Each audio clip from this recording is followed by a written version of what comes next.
வணக்கம் ஆதித்யா தொலைக்காட்சி நேயர்களே, நட்சத்திர கணக்கு நிகழ்ச்சியில் உங்களை காலை தினந்தோறும் சந்திப்பதில் மகிழ்ச்சி. இன்றைய தினம் ஆங்கில மாதம் 24ஆம் தேதி மார்ச் மாதம், தமிழ் மாதம் பங்குனி 11ஆம் தேதி செவ்வாய்க்கிழமை, அமாவாசை திதி, உத்திரட்டாதி நட்சத்திரம், சுப்ரபம் நாமயோகம், நாகவம் கரணம் ஆகிய சுபதினத்தில் இன்றைய தினத்துடைய சிறப்புகள் பார்ப்போம். இன்று சுப்ரபம் நாமயோகமும் நாகவம் கரணமும் இணைகிறது. ஸோ இன்று பிறக்கக்கூடிய குழந்தைகளுக்கு ஒரு 3 நாட்களுக்கு தண்ணீர் தோஷம், அது இன்றைக்கி ஏதாவது குழந்தை பிறந்துச்சுன்னா அந்த தண்ணீர் தோஷம், இது போன்ற இந்த குழந்தை மாலை சுற்றி பிறக்கிறது, கொடி சுற்றி பிறக்கிறது, இது போன்ற சிரமங்கள் ஒரு வாரத்துக்கு இருக்கும். ஸோ இன்று குழந்தை பிறந்ததுன்னா கொஞ்சம் ஒரு மாதம் 3 மாதத்துக்கு கொஞ்சம் தலை குளிக்கிறதெல்லாம் ஒரு கவனமாக இருங்க. ஒரு டாக்டர் ஆலோசனை பண்ணிவிட்டு ஒன்று பண்ணுங்கள். முதலில் இன்றைய தினத்துடைய 12 ராசி பலனை பார்ப்போம்.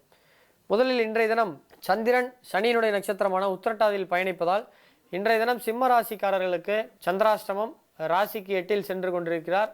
ஸோ இன்று சிம்ம ராசியை சேர்ந்த பூரம், மகம், உத்திரம் 1வது பகுதியை சார்ந்தவர்கள் முக்கிய கோப்புகளில் கையெழுத்து போடுவது, முக்கிய நிகழ்வுகளில் செய்வதில் கவனமாக இருக்க வேண்டும்.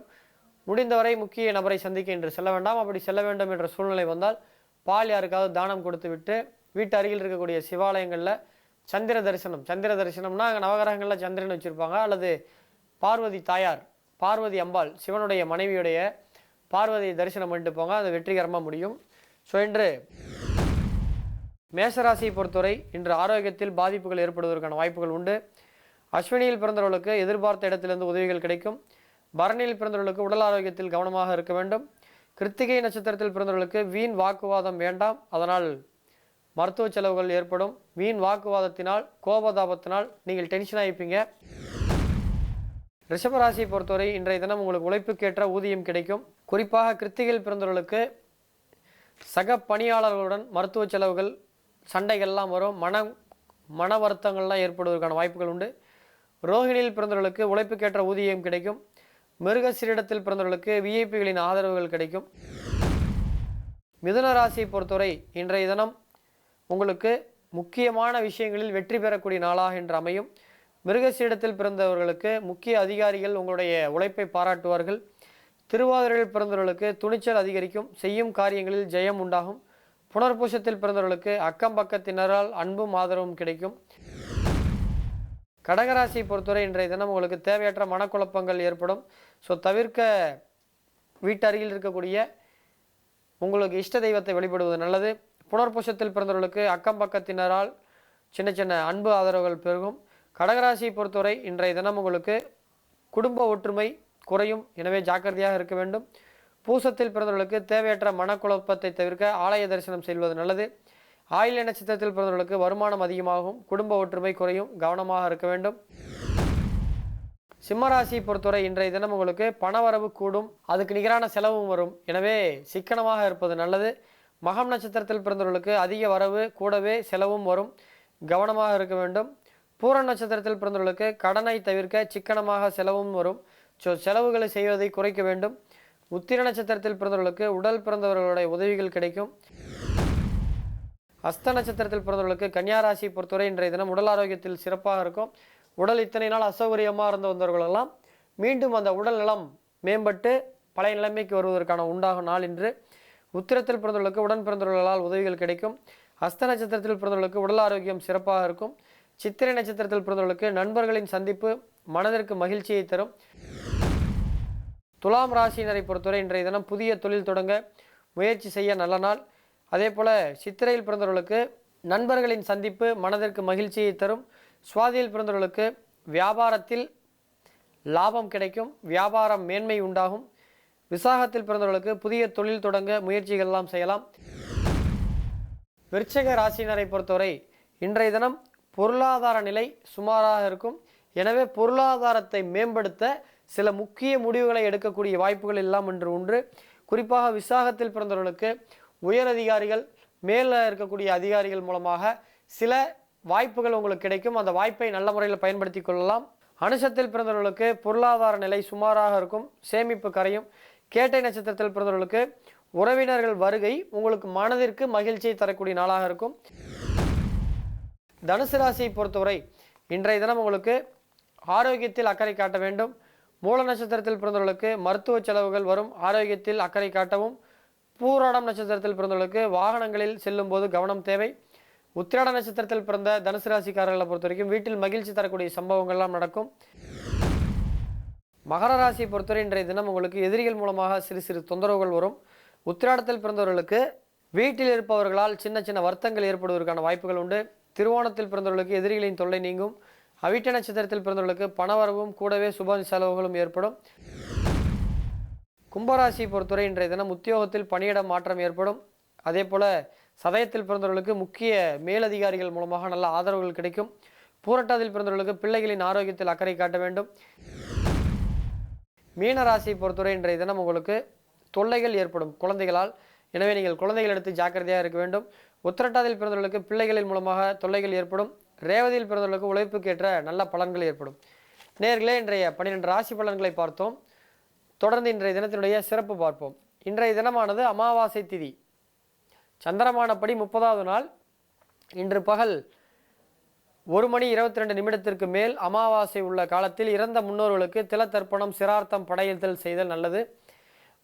ரைவத மன்வாதி புண்ணிய காலத்தில் 12 அமாவாசைகளில் இன்று ஒரு அமாவாசை. இன்று இறந்த முன்னோர்களுக்கு திலத்தர்ப்பணம் செய்வது நல்லது. ஸோ இன்று முக்கியமான நல்ல நிகழ்ச்சிகளை செய்வது தவிர்ப்பது நல்லது. இன்று முன்னோர்களுக்கு வழிபாடு செய்வதை தவிர வேறு எந்த நல்ல காரியமும் செய்ய வேண்டாம். நேர்களே, இன்றைய தினத்தினுடைய சிறப்புகளை பார்த்தோம். என்னெல்லாம் செய்யலாம் என்பதையும் பார்த்தோம். இன்று நட்சத்திர அடிப்படையில் பார்க்கும் பொழுது உத்திரட்டாதி நட்சத்திரத்தில் செய்ய வேண்டிய ருதுசாந்தி, பூமுடிக்க இது போன்ற விஷயங்கள் எல்லாம் செய்யலாம். இருந்தாலும் அமாவாசை திதி இருப்பதால் இன்று முன்னோர்கள் வழிபாடு தவிர வேறு எந்த நிகழ்வுகளும் செய்யாமல் இருப்பது நல்லது. வேறு எந்த சுப நிகழ்ச்சிகளும் செய்ய வேண்டாம். நேர்களே, இன்றைய 12 ராசி பலன்களை பார்த்தோம். தொடர்ந்து நேர்களுடைய கேள்வி பதிலை பார்ப்போம். நேர்களே, இன்றைய முதல் கேள்வியாளரை பார்ப்போம். சித்ரா பாண்டியன் அவங்களுடைய பிறந்த தேதி மே மாதம் 1ஆம் தேதி 1993 பிற்பகல் 6:42 ஈவினிங் பிறந்திருக்காங்க. தஞ்சாவூரில் பிறந்திருக்காங்க. சித்ரா ஊர் ஆச்சாம்பட்டி. ராசி சிம்ம ராசி. அவங்க பூர நட்சத்திரம் 1ஆம் பாதம். திருமணம் எப்போது நடக்கும்? வரன்கள் தடை பண்ணுகின்றன, தோஷம் இருப்பதாக கூறுகின்றனர். அப்படி எதுவும் இருந்தால் பரிகாரம் கூறவுன்றாங்க. அம்மா, அதெல்லாம் ஒன்றும் பயப்படாதீங்கம்மா. உங்களுடைய ஜாதகத்தில் படி உங்களுக்கு இயற்கையாகவே உங்கள் ஜாதகத்தில் 27 வயசு 28 வயசில் தான் கல்யாணம் ஆகணுன்றது தான் விதி. அதுதான் உங்களுக்கு டிலே ஆகுது. உங்களுக்கு தோஷமும் கிடையாது, ஒன்றும் கிடையாது. லக்கணத்துக்கு 10ல் செவ்வாய் இருக்கிறதுனால செவ்வாய் தோஷமும் கிடையாது. லக்கணத்துக்கு 2ல் ராகு இருக்கிறதுனால ராகு தோஷமும் கிடையாது. லக்கணத்தினுடைய கோணாதிபதினு சொல்லக்கூடிய உங்கள் லக்கணத்திற்கு நீங்கள் துலா லக்கணத்துக்கு கோணாதிபதினு சொல்லக்கூடிய புதனும் சனியும் உங்கள் ராசிக்கு கோணத்திலே அமர்ந்திருக்கிறார்கள். மேலும் புதன் லக்கணத்தை பார்க்கின்றார். ஸோ ஒரு கோணாதிபதி ஒரு கேந்திரத்தில் ஏறினால் அது ஒரு யோகம். ஸோ உங்கள் யோக ஜாதகம் இயற்கையாகவே உங்கள் ஜாதகத்தில் 27 வயசு 28 வயசில் கல்யாணம் ஆகணுன்றது தான் விதி. அதுதான் நடக்குது. அதுக்கு பரிகாரம் என்ன ஒன்று சொல்கிறேன். அது தோஷம் நீங்கிறது கிடையாது, கல்யாணம் விரைவாக நடக்கிறதுக்கு 2க்கு வித்தியாசம் இருக்குது. அதனுடைய பரிகாரத்தை நோட் பண்ணிக்கோங்க. அம்மா, உங்களுடைய ஜாதகப்படி பார்க்கும் பொழுது 7ஆம் பாவ புள்ளி, அதாவது 7ஆம் பாவத்தினுடைய ஆரம்ப புள்ளி சந்திரனுடைய நட்சத்திரத்தில் இருக்குது. ஸோ உங்கள் வீட்டு பக்கத்தில் இருக்கக்கூடிய வீட்டு அருகே இருக்கக்கூடிய சிவாலயங்களுக்கு திங்கக்கிழமை போய் வீட்டு பக்கத்தில் இருக்கக்கூடிய பழமையான சிவாலயங்கள் ஏதாவது ஒன்று தேடுங்க. அந்த ஆலயத்திற்கு போய் திங்கக்கிழமை அங்கே இருக்கக்கூடிய பார்வதி தேவிக்கு மல்லிகைப்பூ வாங்கி கொடுத்து உங்கள் பேருக்கு அர்ச்சனை, உங்கள் பேர் உங்கள் நட்சத்திரம் சொல்லி அர்ச்சனை பண்ணிவிடுவாங்க. நிச்சயம் திருமணம் எந்த தேதியில் நடக்கும்னு சொல்ல முடியாது, எந்த மாதத்தில் நடக்கும்னு நம்மளால் உறுதியிட்டு சொல்ல முடியும். உங்களுடைய ஜாதகப்படி பார்க்கும் பொழுது வருகின்ற ஏப்ரல், மே, ஜூன், ஜூலை இந்த தேதிகளில் உறுதியாகி அக்டோபர் மாதத்திற்கு பிறகு நிச்சயமாக இந்த வருஷம் தீபாவளிக்கு ஆன் ஆர் பிஃபோர் 15 நாள் தீபாவளி முன்னாடி அல்லது ஆன் ஆர் பிஃபோர் 15 நாள் பின்னாடி கல்யாணத்துக்கு தீபாவளி டைமில் உங்களுக்கு கண்டிப்பாக கல்யாணம் நடக்கும். கவலைப்படாதீர்கள். ஸோ தொடர்ந்து திங்கக்கிழமை வீட்டு அருகே இருக்கக்கூடிய பழமையான சிவாலயங்கள் இருக்கக்கூடிய பார்வதி தேவியை ஈவினிங் டைமில் போய் வழிபடுங்க. ஒருவேளை ஒரு வாரத்தில் ஏதாவது இயற்கை உபாதை காரணமாக போக முடியலாம், உங்களுக்கு பதிலாக அம்மாவையோ அப்பாவையோ போக சொல்லுங்கள். அந்த பலன் உங்களுக்கு கிடைக்கும். அடுத்த கேள்வியாளரை சந்திப்போம். நேர்களே, நம்மளுடைய 2வது கேள்வியாளரை பார்ப்போம். அவர் பெயர் ஜெயக்குமார். பிறந்த தேதி 22 டிசம்பர் 1998 விடியற்காலை 4:55 ராமநாதபுரத்தில் பிறந்திருக்கார். தங்கச்சி மடத்தில். ஹாய் அண்ணா, வணக்கம். உங்கள் ஷோவை நான் டெய்லியும் பார்ப்பேன், நல்லா இருக்குது, வாழ்த்துக்கள். என்னுடைய கேள்விகள்: I am doing B civil engineering 3rd year. Will I complete my degree without any arrears, my family is asking me to take over our problem business. அதாவது அவங்களுடைய சொந்த தொழிலை அவங்க அப்பா அம்மா பண்ண சொல்கிறாங்களா, construction business. Should I take that or I get a private ஜாப்னு கேட்டிருக்காரு. அடுத்ததாக என்ன அவர் சொல்லியிருக்காருன்னா, என்னுடைய வீட்டை விட்டு வெளியில் இருந்தால் நல்லது அப்படின்னு நினைக்கிறேன், அது நல்லதா? அதே மாதிரி நான் குடும்பத்தை விட்டு வெளியில் தொலைதூரம் போய் தொழில் பண்ணணும்னு நினைக்கிறேன், அது நல்லதா இது நல்லதான்னு கேட்குறாரு. என்னுடைய நட்சத்திரமே திருவோண நட்சத்திரம். திருவோண நட்சத்திரம் இருப்பது வந்து பார்த்திங்கன்னா காலப்புருஷனுக்கு 10ஆம் வீட்டில் இருக்குது. ஸோ ஒரு தொழில் நிமித்தமாக சொந்த தொழில் பண்ணுறது தான் நல்லது, வீட்டை விட்டு வெளியில் போகணுன்றதெல்லாம் கிடையாது. அதுவும் சந்திரன் வந்து திருவோண நட்சத்திரத்தில் இருந்து உங்களுடைய லக்னத்திற்கு 9ஆம் வீட்டை பார்க்குது. அதனால் வெளிநாட்டுக்கெல்லாம் தொழில் பண்ணுறதுக்கு வாய்ப்பு இருக்குது. நீங்கள் விருச்சிக லக்கணம், உங்கள் லக்கணத்துக்கு 9ஆம் வீடு கடகராசி, சொந்த வீட்டை சந்திரன் வந்து மகரத்துலேருந்து பார்க்குறாரு. அதனால் எதிர்காலத்தில் வெளிநாட்டுக்கு போய் வேலைக்கெல்லாம் போகிறதுக்கு வாய்ப்புகள்லாம் இருக்குன்னா ஒன்றும் கவலைப்படாதீங்க. உங்களுடைய டிகிரி கம்ப்ளீட் பண்ணுவீங்க. இப்போ 2-3 அரியர் இருக்குன்னு நினைக்கிறேன். என் கணிப்பு சரியாக இருந்தால் உங்களுக்கு புதன் வலு கம்மியாக இருக்குது. புதன் வந்து மத்தியம பாகையில் இருக்கிறதுனால மேக்ஸ் M1 M2 M3 அதில் தான் அரியர் வச்சுருப்பீங்கன்னு நான் நம்புகிறேன். அதே மாதிரி மேத்தமெட்டிக்கல் பேப்பரில் அரியர் வச்சுருப்பீங்க. சிவில் இன்ஜினியரிங் சொன்னதுனால நீங்கள் வந்து ஸ்ட்ரென்த் ஆஃப் மெட்டீரியலில் அரியர் வச்சுருக்கலாம், அல்லது ஃப்ளூயிடு மெக்கானிக்ஸில் அரியர் வச்சுருக்கலாம். அதே மாதிரி ஏரோடைனமிக்ஸில் அரியர் வச்சுருக்கலாம். ஸ்ட்ரென்த் ஆஃப் மெட்டீரியல்ஸ்னு சொல்லிட்டு ஒரு பேப்பர் இருக்கும், ஃப்ளூயிட் டைனமிக்ஸ் பேப்பர் இருக்கும், அதில் தான் அரியர் வச்சுருப்பீங்க. இந்த 4 பேப்பரில் தான் 2 அரியர் வச்சுருப்பீங்க. எப்படா அதெல்லாம் எனக்கு தெரியும் நீங்கள் கேட்கலாம். நானும் மெக்கானிக்கல் இன்ஜினியரிங் படிச்சுட்டு தான் அஸ்ட்ராலஜி கற்றுக்கிட்டேன். ஸோ அதனால் உங்களுடைய பேப்பர்ஸ்லாம் எனக்கு ஓரளவு தெரியும். ஸோ கவலைப்படாதீங்க. நீங்கள் வந்து ஒரு முறை உங்கள் ஜாதகத்தில் புதன் வீக்காக இருக்கிறதுனால ஒரு முறை திருச்செந்தூரில் இருக்கக்கூடிய கோபாலகிருஷ்ணனுக்கு துளசி மாலை வாங்கி போட்டுவாங்க. அந்த புதன் வலுவடையும். புதனை வலுவடைஞ்சால் உங்களுடைய அரியர்ஸ்லாம் கிளியர் ஆகிறதுக்கு வாய்ப்புகள் இருக்குது. நீங்கள் சொந்த ஊர்லேயே உங்கள் அப்பா அம்மா தொழிலே பண்ணலாங்க, ஒன்றும் தப்பு கிடையாது. உங்களுடைய சூரியன் வந்து 2ஆம் வீட்டில் இருக்குது. 2ஆம் வீட்டிலேருந்து உங்களுடைய 8ஆம் வீட்டை பார்க்குது. அதனால் அதில் தான் உங்களுக்கு பெரிய லெவலில் குடிக்கட்டி பார்ப்பீங்க. ஸோ சொந்த தொழிலை பண்ணுங்கள், அப்படிலாம் போகணுன்றது ஒன்றும் கிடையாது. அதே மாதிரி உங்கள் லக்கணாதிபதி செவ்வாய் கன்னியா ராசியிலேருந்து 4ஆம் பார்வையாக சூரியனை பார்க்குறதுனால அந்த தொழில் உங்களுக்கு சிறப்பாக செட் ஆகும். 2வது கேள்வி வந்து வெளியில் வீட்டை விட்டு வெளில போகலாம் பண்ணுறீங்க. தேவையில்லை சார், சும்மா 4 பேர் 4 விதமாக சொல்ல தான் செய்வாங்க. ஸோ அப்பா தொழிலை பார்க்குறது ஒன்றும் கேவலம் கிடையாது. ஒரு விஷயம் நான் ஒன்று சொல்கிறேன். 2 பேருங்க 25 வயசில் இருக்க 2 பேர், இது வந்து இவருக்கு மட்டும் கிடையாது, எல்லாருக்குமே இது பொதுவான பதில். 2 பேர் இருக்காங்க. ஒருத்தர் பேர் வந்து ராம், இன்னொருத்தர் பேர் வந்து சாம். இவர் ராம், அவர் சாம். உதாரணத்துக்கு தான் நான் வச்சுப்போமே. அவர் ராம் என்ன பண்ணுறாரு, ஒரு பெரிய அளவில் படிக்கிறாரு, இவர் கொஞ்சம் சுமாராக படிக்கிறாப்புல. அவர் படித்து முடித்தோடனே அவர் வந்து ஒரு ப்ரைவேட் கம்பெனியில் வேலைக்கு சேர்றாரு. இவர் ஒன்றும் படிப்பு சரியாக வரலன்னு சொல்லிட்டு ஒரு போண்டா கடை அவங்க அப்பா கடையை ஆரம்பிக்கிறாரு. இவர் என்லார்ஜ் பண்ணுறாரு. 5 ஆண்டுகள் போகுது. இவர் அந்த கடையில் அந்த கம்பெனியில் ராம் வந்து ஒரு சாதாரண ஒரு அலுவலக பணியாளராக சேர்ந்து 5 ஆண்டுகளில் ஒரு அசிஸ்டன்ட் மேனேஜர் லெவலில் வராரு. இவர் அந்த 5 ஆண்டுகளில் கல்யாணத்தை பண்ணி பிள்ளையை பார்த்து ஓரளவுக்கு டெவலப் ஆகி கடையை வந்து டெவலப் பண்ணி ஓரளவுக்கு டீ ஸ்டால்ன்ற அளவுக்கு வச்சு 4 பேர் வந்து உட்காந்து சாப்பிட்ற மாதிரி வடை போண்டா சாட் ஐட்டம்ஸ்லாம் போடுறாரு. அடுத்த 5 ஆண்டுகளில் அவர் அப்புறமா கல்யாணம் பண்ணி அவர் சீனியர் மேனேஜர் வர்றாரு. இவர் அவங்க குழந்தைங்கள்லாம் ஸ்கூலில் சேர்த்திட்டு இவர் 2-3 இடத்துல பிரான்ச் ஓப்பன் பண்ணுறாரு. அடுத்த 5 ஆண்டுகளில் அவரோட கம்பெனியோடைய அசிஸ்டன்ட் மேனேஜர் ஆகிடுறாரு. மேனேஜருக்கு அடுத்த படியில் ஆகிடுறாரு 15 வருஷத்தில்.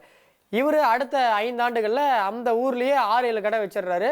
இவர் வந்து ஓனாக ஒரு ஹோட்டலும் வைக்க ஆரம்பிச்சிட்டாரு. டீ கடையிலேருந்து ஹோட்டலு, சாட் ஐட்டம்ஸ், அது இதுன்னு இரவு நேர விடுதிகள், அந்த மோட்டல்ஸ்ன்னு சொல்லுவாங்க, அதெல்லாம் வைக்க ஆரம்பிச்சிட்டாரு. அடுத்த 5 ஆண்டுகளில் அவர் வந்து அந்த கம்பெனியோடைய GM ஆகிடுறாரு, ஜென்ரல் மேனேஜர் ஆகிடுறாரு. இவர் அடுத்த 5 ஆண்டுகளில் ஹோட்டலையும் டெவலப் பண்ண ஆரம்பிச்சிட்டாரு. அடுத்த 5 ஆண்டுகளில் அவர் வந்து CEO ஆகிடுறாரு கம்பெனியில். அதாவது இவங்க 2 பேரும் படிப்பு முடித்ததுலேருந்து 30 ஆண்டுகள். அவருக்கு 45 வயசு, இவருக்கு 45 வயசு. அவர் CEO ஆகும்போது இவர் சொந்தமாக காரெல்லாம் வாங்கி வீடெல்லாம் கட்டி இவர் வந்து அப்பார்ட்மெண்ட்ஸ் மாதிரி எல்லாம் ரெடி பண்ணுறாரு. அப்போது அவங்க 2 பேரும் மீட் பண்ணிக்கும்போது பொருளாதாரத்தில் நீ வேணால் டெவலப் ஆகிக்கலாம், ஆனால் நான் வந்து படிச்சுட்டு நான் பெரிய ஆகிட்டேன் அப்படி இப்படின்னு இவர் சொல்கிறாரு. அப்போ அவர் ஒன்றுமே சொன்னாராம், சரிங்க நீங்கள் சொல்கிறது கரெக்டு தானே, படிப்பு ஒன்றும் வரல, நான் என்ன ஒரு 5 ஹோட்டல் கடை வச்சுருக்கேன், 4 ஒரு 10 டீ கடை வச்சுருக்கேன், 2 மோட்டல்ஸ் வச்சுருக்கேன், கரெக்டு தான். ஆனால் நாளைக்கு உன் பையன் வந்து அந்த கம்பெனியில் CEO வர முடியாது, அவன் படித்து முடிச்சுட்டு சின்ன லெவல்லேருந்து அவன் 30 வருஷம் வரணும்.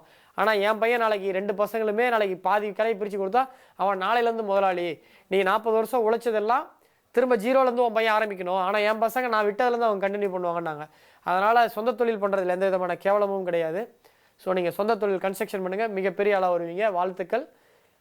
நேயர்களே, இன்றைய கேள்வியாளர்கள் 20 கேள்வியாளருக்கும் பதிலை பார்த்தோம். மீண்டும் நாளை காலை 8 மணிக்கு ஆதித்யா தொலைக்காட்சியில் உங்களை சந்திக்கும் வரை உங்களிடமிருந்து விடைபெறுவது உங்கள் அன்பு நண்பன் சேலம் பாலாஜிஹாசன். உங்களுக்கும் இதே போன்ற கேள்விகள் இருக்கலாம். திரையில் தோன்றுகின்ற மின்னஞ்சல் முகவரிக்கு மட்டும் உங்களுடைய பிறந்த தேதி, பிறந்த நேரம், பிறந்த ஊரை பற்றி தகவல் அனுப்புங்கள். நிச்சயமாக வாய்ப்பு அளித்தால் உங்களுக்கு பதிலை கொடுப்போம். தனிப்பட்ட முறையில் என்னுடைய நம்பருக்கு இந்த போன்ற தகவல் அனுப்பாதீங்க. 100% நான் பதிலை சொல்ல மாட்டேன். மீண்டும் நாளை காலை சந்திப்போம். வணக்கம் நேர்களே.